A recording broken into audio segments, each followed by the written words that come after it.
Okay. Um, we have reached what I at this point I think is like end game for the Kirk Cousins Derangement Syndrome people, as far as the narrative that the money we've paid and are paying to and will pay to Kirk is, you know, killing our cap, or making it impossible to build a roster, or, whatever the du jour uh, tagline is at any given point. But this is the we're done with this. Like, and I know because certain people, and it's always the same fucking radio station, they they won't give it up. Even after everything that's been done this off season, even after everything that's happened this week, we paid we're paying Danielle Hunter a little extra to get him in here for the season. We went out and signed Sheldon Richardson for the second time, and people still want us. And the pieces of shit, and they are pieces of shit. They are, who won't just admit that they were wrong. The narrative that Kirk Cousins and the money he's getting paid has limited what the Vikings can do with their roster is a fucking lie. It's never been true. It's been disproven for, 4 off seasons now. It'll probably be disproven next off season too. Like, these people will not let it go, and of course that's part of Kirk Cousins Derangement Syndrome. Is, you can't just let things go. You can't ever admit that you're wrong about Kirk Cousins and about the crap and the negative shit that you've said about him for 3+ years now. You can't ever admit it, because that's part of the syndrome. Is it removes all of your ability to admit being wrong, have any accountability. Obviously it makes you root for, if you're this is separate from media. If you're a fan, it makes you root against the quarterback for the team you claim to be a fan of, because you want to be right about Kirk.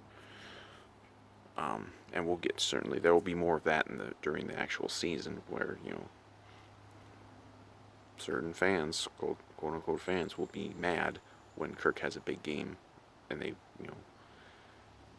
have a good season, because they want him to fail. And then of course, it's the thing, whatever happens, if they lose any game, and they'll lose games, don't go undefeated, they'll lose games, but everything will be because of Kirk. That'll, just like anything that happens in a negative way for the Vikings this coming season, it'll also be spun as, well, this happened because of Kirk's contract. If there's some play at some point where, like, a backup linebacker blows a tackle and gives up a game-winning touchdown or something like that, they'll say, oh, well, we could have had a better player there if it wasn't for Kirk. If it wasn't for Kirk taking up all the money.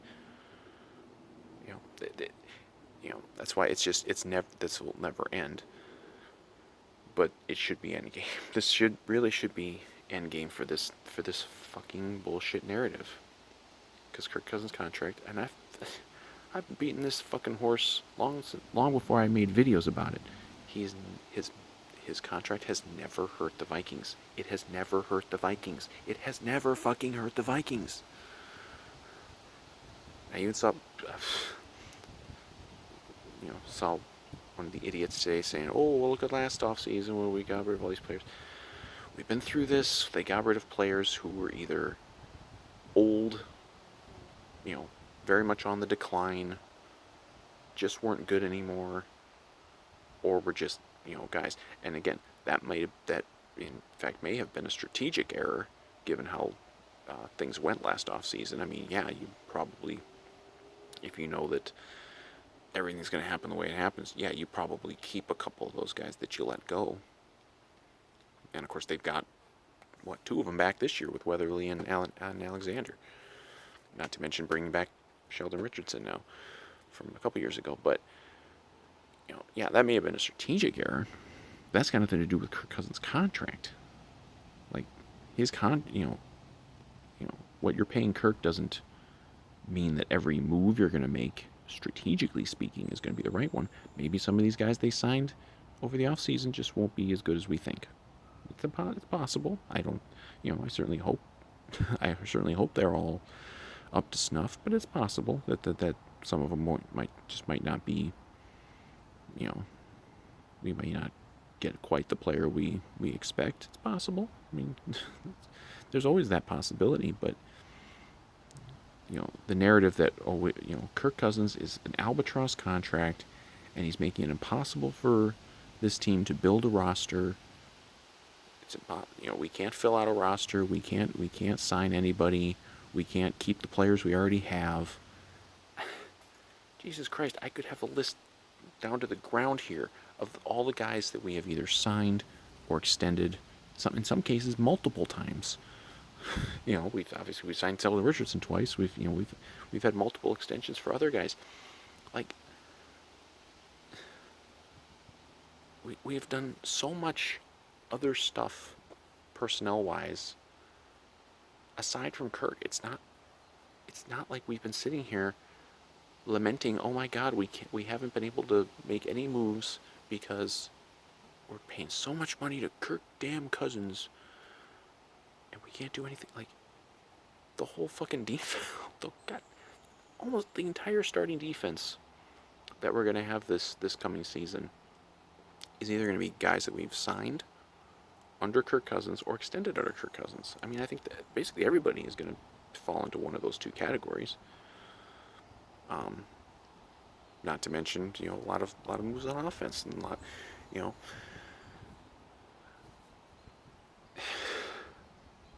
But you're still going to hear it. You're still going to hear this fucking narrative. They won't let it go. Then the goalposts will just be moved. Now it's going to be, instead of, well, we didn't say that you couldn't sign anybody. You couldn't fill out a roster. It's like, well, you can't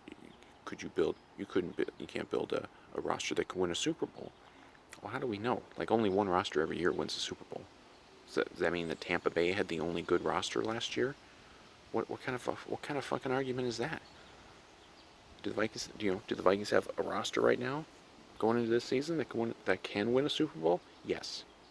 Yes, they do. Will they? I don't know. There's going to be a lot of teams that, in theory, could win a Super Bowl this year. Does that mean that every other roster is bad and incapable of winning a Super Bowl? It's like all these different stupid narratives. They all just kind of get intertwined, and people don't. And then it can just get spewed out at the end, and then nobody knows what the hell they're talking about. These people who have been beating the drum on anti-Kirk, anti-paying Kirk for 3.5 years. You're wrong. You're just wrong. You've been proven wrong over and over and over. You are wrong about how you judge him as a player. You are wrong about how you judge his contract. You're just wrong, and you've been proven wrong over and over and over. And these people, they get proven wrong, and then they just change the argument. They pretend they were making a different argument. Like it's constant moving the goalposts. Like, the argument will just change again, and it'll probably change a few more times. Because, and you know how it is. Like, anything that would keep the Vikings from winning a Super Bowl this year. And the odds of the Vikings winning the Super Bowl are very small. The odds of any one team winning the Super Bowl are very small. But anything that keeps the Vikings from winning the Super Bowl this year is going to be framed in one of two terms. Either just that Kirk blew it, he's not good, or that his contract prevented the team from getting better players around him. It's going to be one of those two. Even though we're spent up to the cap. I mean, we spend money. One thing you can never hit the Vikings on. They always spend. They will always go out there and spend money on personnel. And it doesn't make every move, every signing the right one. Again, like I said, last offseason, letting all those players go, maybe it wasn't strategically the right move with the way things worked out. But they didn't make those decisions because, oh my God, Kirk is killing our cap. We have no money. They had money. If they wanted to give Trey Waynes the money that he got, they could have done it. If they wanted to keep Xavier Rhodes around, they could have done it. If they wanted to keep Linval Joseph, they could have done it, or Everson. Any of those guys. This offseason, if they wanted to keep Riley Reef, they could have kept him. If they wanted to keep Rudolph, they could have kept him. Year after year, they prove that if they really want to keep a guy, they keep him. But like, just look at the argument that we have to have a cheap rookie contract quarterback, to do anything. Well, the Browns. The reason we got Sheldon Richardson is because the Browns cut him because they didn't want to pay what he was going to get paid. They've got a quarterback on a rookie deal. They've got Baker Mayfield. He's on a rookie deal. So how does that argument work? A lot of these guys that we signed, came from teams that, Patrick Peterson, Kyler Murray's on a rookie deal, but we still got Patrick Peterson. Why didn't the Cardinals just pay it?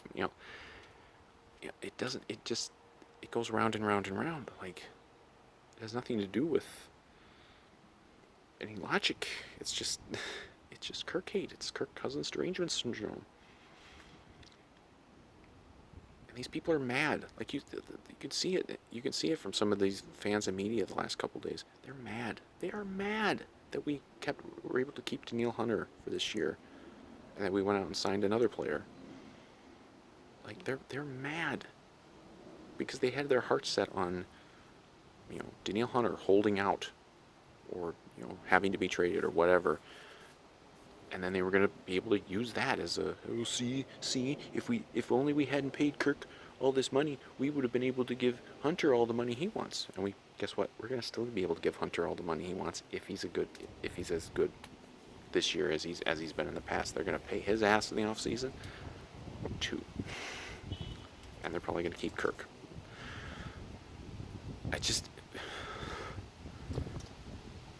Just let go of your fucking bullshit.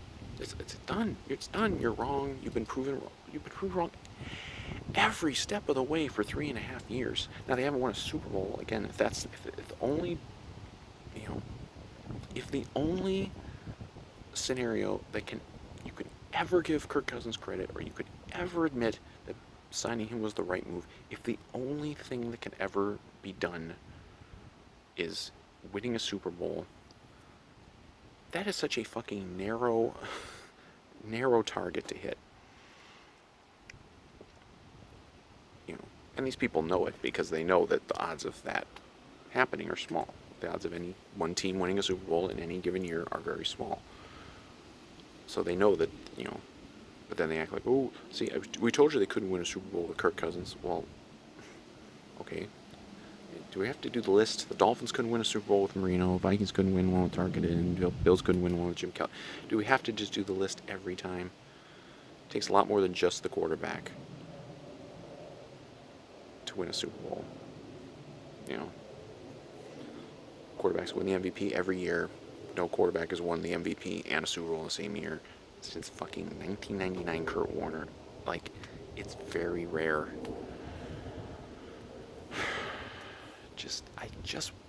I don't know. I'm screaming into the void. It's never gonna fucking stop.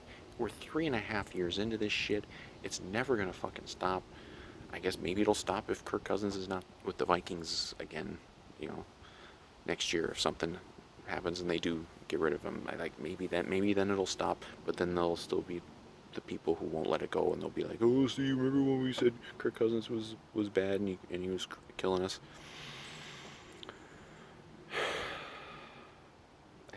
I despise just all aspects of life. I just fucking hate false narratives that just get repeated ad nauseum over and over and over until it's like it's accepted as fact.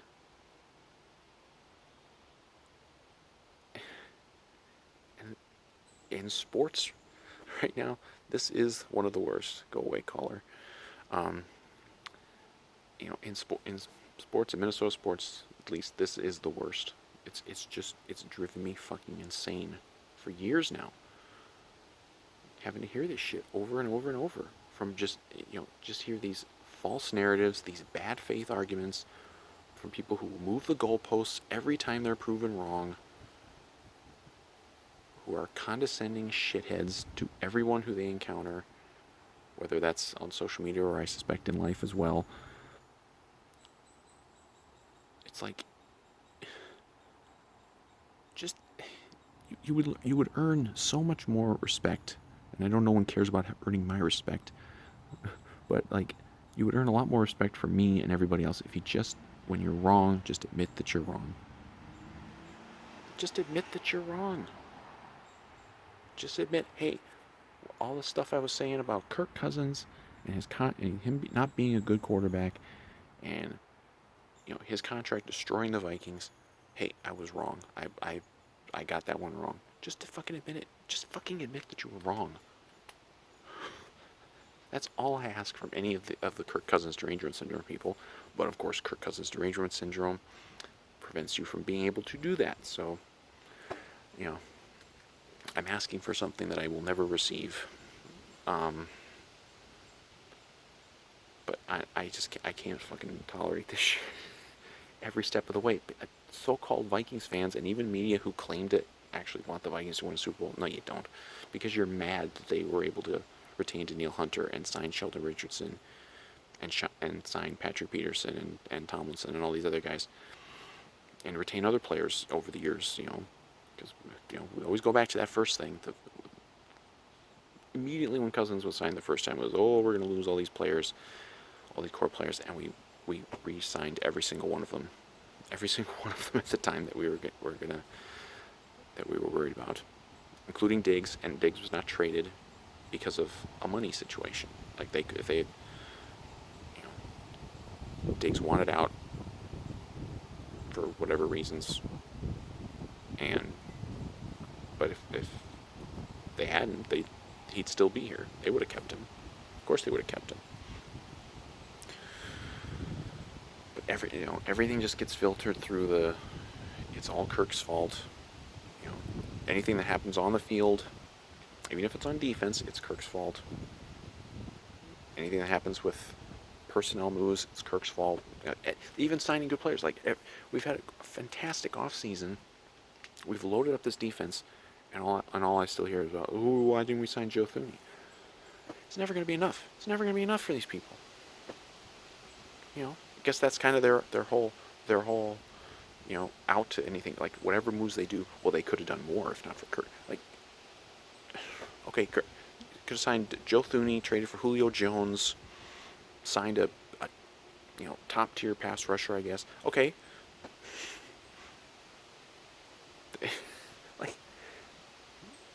I'm sorry they aren't gonna have 22 all pros at every position. This is just the bad faith argument from these people, from the Kirk Cousins Derangement Syndrome crowd. It's like, we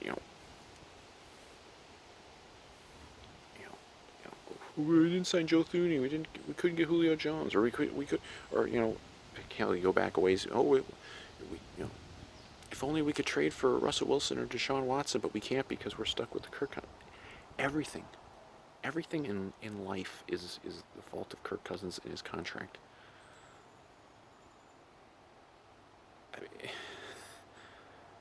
I probably made more videos about the Kirk Cousins haters and the Kirk Cousins Derangement Syndrome people than anything else, and it's because it never stops, and it just kind of keeps being this pervasive thing in the fan base and in this town and media and everything.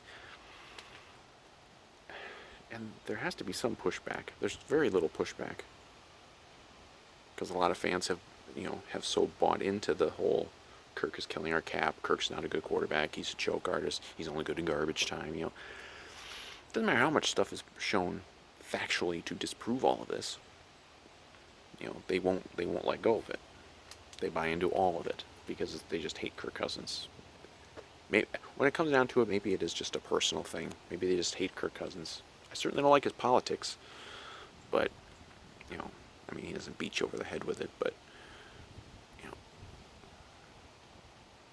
he's a damn good quarterback who gets paid what he's earned. He's earned it. Played his ass off. Played his ass off the last 3 years. Sorry we didn't win a Super Bowl. Sorry we only got the one playoff win so far. That's not because Kirk is a bad quarterback and he's destroyed our cap and prevented us from building a roster. It's just not. And we'll see what happens this year. I am extremely optimistic, and I'm more optimistic coming into this year than I've been. Well, I was very optimistic in 2018. Going into 2018, I actually thought that was maybe going to be the Super Bowl team. I didn't know the defense was going to implode like that. I didn't know DeFilippo was going to be a fucking piece of shit coordinator. But of course, those weren't the reasons that they missed the playoffs that year. That was all because Kirk is a choke artist, right? But it's like I'm very optimistic about what this team's going to be this year. And a big part of that is because we have a really good quarterback in his prime, getting paid what he's earned. I'm sorry, he's getting paid what he's earned. And because of a lot of really good additions to this defense that supposedly we couldn't make because Kirk was taking up all our money and destroying our cap. But funny how we were able to make all these signings, and then people are like, oh, it's just a bunch of one-year deals because of COVID. Well, okay, the salary cap shrunk like crazy this year. That's because of Kirk too?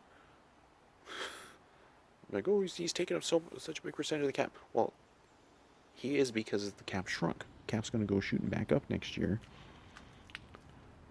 and then it ain't going to be a big thing. Like his cap number goes up next year, but the salary cap's shooting up too. So it ain't going to be a big difference. But it's always going to be something. They're always going to find something. And maybe Kirk, I say Kirk. Kirk alone isn't going to do anything this year. If the Vikings, let's say the Vikings go and win a Super Bowl, it ain't going to be singularly because of Kirk Cousins. It's going to be because he was good. It's going to be because Justin Jefferson was really good again. Probably Dalvin Cook stays healthy for a whole year. The offensive line is improved, and the defense is greatly improved. And then you get luck. Like, luck is a factor too. Like, and hopefully whoever wins the kicking job is at least a little more reliable. Just win in blowouts, then you don't even have to worry about it. But again, it's like, even go to that end point. Go to the end point of the Vikings win the Super Bowl. These same people will be like, well, it didn't because of Kirk. Or they'll be, well, he isn't getting credit. He was supposed to win a Super Bowl when he signed, remember? It's never going to be enough. It's never going to be enough for these people. And they will always find some reason to denigrate Kirk. Or call him greedy, or call him a choke artist, or rip him for being overpaid, or whatever. It's just never going to stop. And it's just, we learned it again this week because, again, the narrative, just to wrap it up here, the narrative that Kirk Cousins' contract prevents the Vikings from building a roster around him is a dead narrative. It was always fucking false to begin with, but that narrative is completely dead, buried underground. It's time to let it go. Because you don't have a leg to stand on if this is still what you want to say. It's over. Kirk Cousins' contract has never hurt the Vikings. It's never hurt them. It has never prevented them from doing what they want to do. Doesn't mean the moves they make are always going to be the right ones. That's not the case with anybody. But it has never prevented them from executing whatever, game plan they have for what they want to do in an off season with personnel. It's never done anything to stop them. It never has, and it never will. It's time to let it go.